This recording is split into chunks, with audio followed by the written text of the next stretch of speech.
Hello guys, welcome back to Kirik Ranganna YouTube channel. Guys, ವಿಡಿಯೋನ ಕೊನೆವರೆಗೂ ನೋಡಿ, ಹಾಗೆ ಒಂದು ಲೈಕ್ ಒಂದು ಸಬ್ಸ್ಕ್ರೈಬ್ ಮಾಡಿ ಸಪೋರ್ಟ್ ಮಾಡಿ ಅಷ್ಟೇ.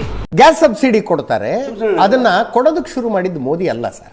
ಎಲ್ಲ ಬಿಜೆಪಿ ಅವರ ಕ್ರೆಡಿಟ್ ತಗೊಂಡಿದ್ರೆ ಸ್ಟಾಪ್ ಇಟ್. ಅದನ್ನ ತುಂಬಾ ಮೊದಲಿಂದ ಕೊಡ್ತಾ ಇದ್ರು ಅಂತ ಹೇಳ್ತೀನಿ.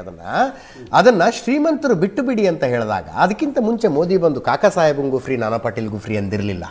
ಹೆಂಗದೆ ತೊಂಡೈಕ್ಳು ಸಾವಾಸ ಮೂರತ್ತು ಉಪವಾಸ. ಕಾಕಾ ಸಾಹೇಬಂಗೂ ಫ್ರೀ, ನಾನಾ ಪಾಟೀಲ್ಗೂ ಫ್ರೀ ಅಂತ ಚುನಾವಣಾ ಪ್ರಚಾರವನ್ನ ಮಾಡಿ ಆ ನಂತರ ಅನರ್ಹರು ಯಾರು ತಗೋತಾ ಇದೀರಿ ಬಿಟ್ಟು ಬಿಡಿ ಅನ್ನೋದಿದೆಯಲ್ಲ, ಆವಾಗ ಪೀಪಲ್ ಫೀಲ್ ಚೀಟೆಡ್. ನಾವು 15 ಲಕ್ಷ ರೂಪಾಯಿ ಒಬ್ಬರಿಗೆ ಹಾಕ್ತೀನಿ ಅಂತ ಹೇಳಿದ್ರಲ್ಲ, people are not been ಡಿಪ್ರೈಡ್ of. ನನಗೆ ಯಾಕೋ ನಿನ್ನ ವಿಷಯದಲ್ಲಿ ಅನುಮಾನ ಕಣಣ್ಣ. ರೈತ ಕುಟುಂಬ ಅಂತ ಅನ್ಕೊಳ್ಳಿ, ಗ್ಯಾರಂಟಿ ಬರುವುದಕ್ಕಿಂತ ಮುಂಚೆ ಆ ರೈತನಿಗೆ 2 ಸಲ 4,000 ರೂಪಾಯಿ ರೈತ ಸಮ್ಮಾನ ಅಂತ ಬರ್ತಿತ್ತು. ನೀವು ಗ್ಯಾರಂಟಿ ಬಂದ ಮೇಲೆ ಏನಂದ್ರಿ, ನೀನು ಹೆಂಡತಿ ಕೊಡ್ತಿದ್ವಲ್ಲಪ್ಪ, ನಿನ್ಗೆ ಯಾಕೆ ಬೇಕು 4,000, ನಾವು ಕೊಡಲ್ಲ ಅಂದ್ರಿ. ನನ್ನ ಮಗ ಸುತ್ತಿ ಬಳಸಿ ಎಲ್ಲಿಗೆ ಬರ್ತಾವನೆ ಅಂತ ನಂಗೆ ಗೊತ್ತು. ಓಕೆ ಅಂದ, ಹೆಂಗೂ ನನ್ನ ಹೆಂಡತಿಗೆ ಬರುತ್ತೆ ಅಂದ ಅವನು. ಆ ರೈತನ ಮಗುಗೆ ಒಂದು ಸ್ಕಾಲರ್ಶಿಪ್ ಬರ್ತಾ ಇತ್ತು, ರೈತ ವಿದ್ಯಾನಿಧಿ ಅಂತ. ಗ್ಯಾರಂಟಿ ಕೊಡ್ತಾ ಇದೀವಲ್ಲಪ್ಪ, ಅದು ಯಾಕೆ ಬೇಕು ನಿಮ್ಮ ಮಕ್ಕಳಿಗೆ ಅಂದ್ರಿ. ಅದನ್ನು ಬಿಟ್ಟ ಅವನು. ಆಯ್ತು, ಬೇಕೇನ್ರಿ. ಅವನೊಂದು ಬೋರ್ ಹಾಕ್ಸಿದ್ರೆ ಸರ್ಕಾರ ಉಚಿತವಾಗಿ ಒಂದು TC ಕೊಡ್ತಾ ಇತ್ತು. ನೀವೇನಂದ್ರಿ, ಗ್ಯಾರಂಟಿ ಕೊಡ್ತಾ ಇದೀವಿ, ಅದು TCಗೆ ದುಡ್ಡು ಕಟ್ಟು ಅಂದ್ರಿ. 2.5 ಗ್ಯಾರಂಟಿ ಕನೆಕ್ಟ್ ಮಾಡಲಿಲ್ಲ. ಅಲ್ಲಲ್ಲ, ಒಂದು ನಿಮಿಷ, ಗ್ಯಾರಂಟಿ ಕನೆಕ್ಟ್ ಮಾಡಲಿಲ್ಲ. ಆಯ್ತು, ದುಡ್ಡು ತಗೋತಿದ್ರಿ ತಾನೆ. 2.5 3 ಲಕ್ಷ ರೂಪಾಯಿ ಒಂದು TC ಕಟ್ಟಬೇಕು ಅವನು. ಇದಕ್ಕೆ ನಾನು ಅವ್ರ ಬಗ್ಗೆ ಬಹಳ ಗೌರವ ಇತ್ತು.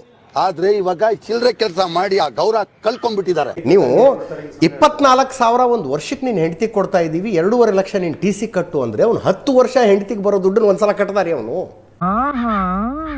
ನಿಮ್ಮ ಪಕ್ಷದ ಕಡೆಯಿಂದ ನಿಕೇತ್ ರಾಜ್ ಮೌರ್ಯ ಅವರಿದ್ರು, ಅವ್ರನ್ನ ನಾನು ಪ್ರಶ್ನೆ ಕೇಳಿದೆ. ನಿಮ್ಮ ಪ್ರಣಾಳಿಕೆ ಬಿಡುಗಡೆ ಆಗಿತ್ತು, 5 ಗ್ಯಾರಂಟಿಗಳನ್ನು ಘೋಷಣೆ ಮಾಡಿದ್ರಿ. ನಾನು ಕೇಳಿದೆ ಅವ್ರಿಗೆ, ಎಲ್ಲಿಂದ ತರ್ತೀರಿ ಈ ದುಡ್ಡನ್ನು ಅಂದರೆ, BJP-ಯವರು 40% ಭ್ರಷ್ಟಾಚಾರ ಮಾಡಿ ತಿಂತಿದ್ದಾರೆ, ಆ ದುಡ್ಡನ್ನು ನಾವು ಭ್ರಷ್ಟಾಚಾರ ಮಾಡದೆ ಉಳಿಸ್ತೀವಿ, ಜನರಿಗೆ ಕೊಡ್ತೀವಿ, ಈಸಿಯಾಗಿ ನಡ್ಕೊಂಡು ಹೋಗುತ್ತೆ ಅಂದರು.